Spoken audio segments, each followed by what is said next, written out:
నాగార్జునసాగర్ జలాశయానికి వరద ప్రవాహం క్రమంగా తగ్గిపోయింది. మొత్తం కూడా 26 గేట్లు కూడా మూసివేసి అధికారులు నీటిని అయితే యథావిధిగా కొనసాగిస్తున్నారు. ప్రస్తుతం అయితే 590 అడుగులకు గాను 585 అడుగుల వరకు కూడా నీటి మొత్తం కొనసాగుతుంది. అయితే నాగార్జునసాగర్ డ్యామ్ అందాలు చూడడానికి పెద్ద సంఖ్యలో తరలి వచ్చినటువంటి ఈ పర్యాటకులు అయితే కొంత నిరుత్సాహపడిన పరిస్థితి కూడా కనబడుతుంది.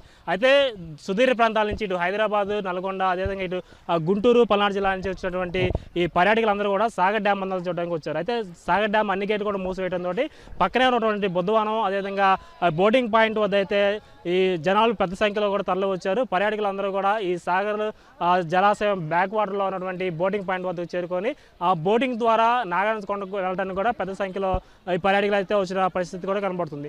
అదేవిధంగా సాగర్ డ్యామ్ అందాలు చూడడానికి తెల్లవారుజాము నుంచి కూడా పెద్ద సంఖ్యలో ఇటు పర్యాటకులు రావడంతో ఇక్కడ ఈ డ్యామ్ పైన కూడా పెద్ద సంఖ్యలో వాహనాల రద్దీ కూడా కొనసాగుతున్న పరిస్థితి కూడా ఉంది. వాహనాల రద్దీని కూడా పోలీసులు ఎప్పటికప్పుడు క్రమబద్ధీకరిస్తున్నారు. అదేవిధంగా తెలంగాణ, అదేవిధంగా ఏపీకి చెందినటువంటి బోటింగ్ పాయింట్ల వద్ద కూడా పెద్ద సంఖ్యలో కూడా పర్యాటకులు వచ్చి ఉన్నారు. అటు ఏపీకి సంబంధించి ఏపీ బోటింగ్ పాయింట్ వద్ద నుంచి నాగార్జున కొండకు కూడా ఈ బోట్లు వెళ్తున్నాయి. అదేవిధంగా ఇటు తెలంగాణకు సంబంధించి తెలంగాణ లాంచింగ్ స్టేషన్ నుంచి అదేవిధంగా నాగార్జున కొండకు కూడా ఈ లాంచ్ అయితే నడుస్తూ ఉన్నాయి. అయితే సుమారు 3 గంటల ప్రయాణం కూడా చాలా ఉల్లాసంగా కొనసాగుతుందని చెప్పి కూడా ఇక్కడ పర్యాటకులు చెబుతున్నారు. ఈ లాంచ్ అయితే ఇక్కడ ఈ పాయింట్ నుంచి స్టార్ట్ అయ్యి ఇక్కడ సుదీర ప్రాంతంలో కొండ ప్రాంతం కనబడుతుంది. ఆ నాగార్జున కొండకు చేరుకుంటుంది. అక్కడ ఉన్నటువంటి నాగార్జున కొండలో ఉన్నటువంటి మ్యూజియం, తర్వాత అక్కడ ఉన్నటువంటి పార్కులు అన్నింటిని కూడా ఇక్కడ పర్యాటకులు సందర్శించేసి మళ్ళీ తిరిగి ఈ పాయింట్ వద్దకు చేరుకున్నారు. మొత్తం కూడా 3 గంటల పాటు జర్నీ అయితే కొనసాగుతుంది. మా జనగామండి ఇక్కడ నాగార్జున కొండకు వచ్చాము. చాలా బాగుంది.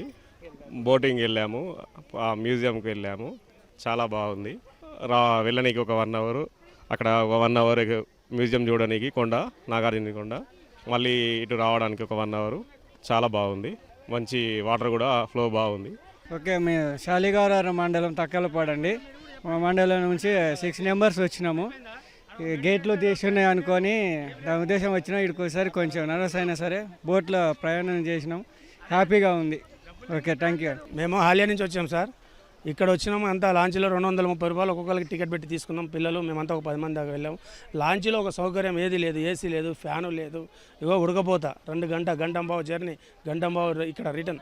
మళ్ళీ అక్కడ మమ్మల్ని ఒక 1.5 వెయిట్ చేయించారు. అధికారం రాలేదు, తాళం తీయలేదు, మ్యూజియం టైం పడుతుంది సార్. వస్తారు, అడిగినప్పుడల్లా వస్తారు. అక్కడ ఒక మంచినీళ్ళ సౌకర్యం లేదు, ఏది లేదు సార్. ఎమర్జెన్సీ వెహికల్ ఏది లేదు. కాబట్టి కొంచెం ఇబ్బందికరంగానే ఉంది. కాకపోతే జర్నీ పోవడం రావడం మాత్రం హ్యాపీగా ఉంది. కాకపోతే అందులో ఒక ఫ్యాను లేదు, లాంచీలలో ఒక ఏసీ లేదు. చూస్తానికి అన్నీ ఉన్నాయి, అవన్నీ కూడా ఒక్కటి కూడా పనిచేయట్లేదు. చిన్నపిల్లలు ఉన్న వాళ్ళు చాలా ప్రాబ్లం పడుతుంది. నా పేరు బూసిరెడ్డి సార్, హాలియా మాది.